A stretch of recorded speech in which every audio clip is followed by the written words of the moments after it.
All right, hello fourth graders. So I'm just going to remind you we had four types of soil. The first one was the river delta, so like a riverbed.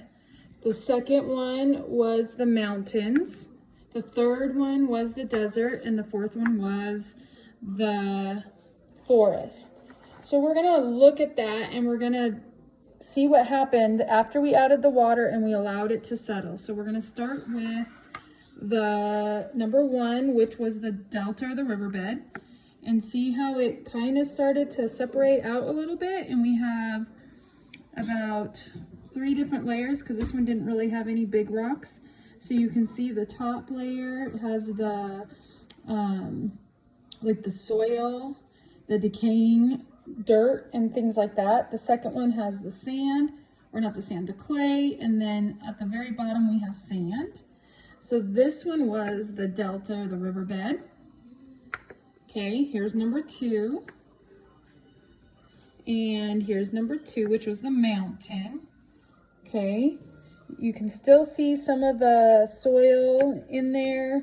You can see the clay, the sand, more of the soil in here, and then the rocks. Okay, so when we mixed it together and then we let it settled like that. Now, number 3 is the desert. That's what it looked like before. This is what it looks like now. And if you look, some of the stuff is floating, but then you have the different layers. Very similar.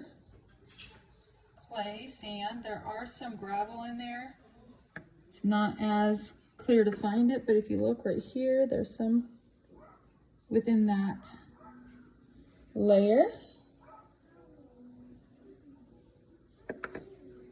And then finally we have the forest. And the forest has a lot more of that soil. Then you have some of the sand. I don't have really any rocks in there. Look up at it close. See, as I move it around, it starts to separate or mix that stuff up again, but you can see the different layers. Let me put it over here. So I'm going to turn this around and we're going to talk about this, okay?